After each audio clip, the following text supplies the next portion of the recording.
بالرغم من الفوز بنتيجة 3-1 لاحظت بزاف ديال النقاط السلبية، وبطبيعة الحال كاينة نقاط إيجابية. وعلاش المنتخب ديال جزر القمر بان أفضل منا في عدة فترات، خصوصا في الشوط الثاني. كملوا معي الفيديو، غادي نحاول نعطيكم تحليل شامل والنظرة ديالي لهاد المباراة. جزر القمر في الشوط الاول خسروا ب3-0، يعني في الشوط الثاني كانوا مطالبين بردة فعل قويه. وفعلا في الشوط الثاني منتخب جزر القمر بدا كيهاجم بعدد اكبر من اللاعبين. في الدقيقه 56، يعني من بعد مرور اقل من 11 دقيقه على انطلاق الشوط الثاني، المنتخب ديال جزر القمر قدر يسجل هدف تقليص الفارق. وبطبيعه الحال منين كتسجل هدف مع بدايه الشوط الثاني، مع العلم على انك كنتي خاسر ب3-0 في الشوط الاول، كيتزاد الايمان ديالك على انك تقدر تقلص الفارق وربما تعدل الكفه. ولكن لاحظنا على ان واخا هكاك الهجمات ديال المنتخب جزر القمر ما كانتش شي هجمات منظمه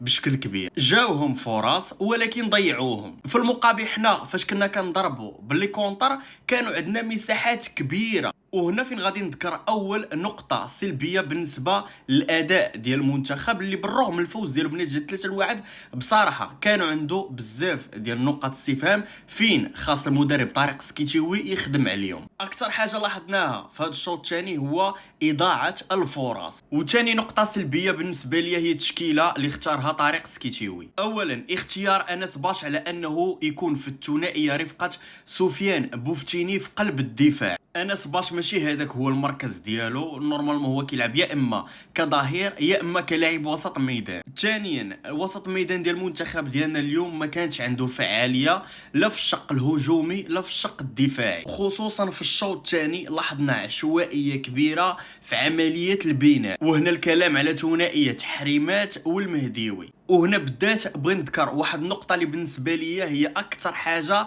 ناقصه هذا المنتخب في هذه الفتره، واللي هو انسجام ما بين اللاعبين. ما نساوش على ان هذا المنتخب هذا تجمع في وقت وجيز. ومن بين النقاط الايجابيه هي اننا استغلينا الكرات العرضيه والكرات الثابته، والاهم من هذا الشيء كامل تبقى بطبيعه الحال هو الفوز وحصد اول 3 نقاط في البطوله. وانا متاكد على ان في قادم الايام غادي نشوفوا انسجام اكبر ما بين اللاعبين، والاداء ان شاء الله غادي يتحسن. وانا متاكد على ان هاد الدراري عندهم جميع المقومات باش ان شاء الله يوصلوا لابعد نقطه في هذه البطوله.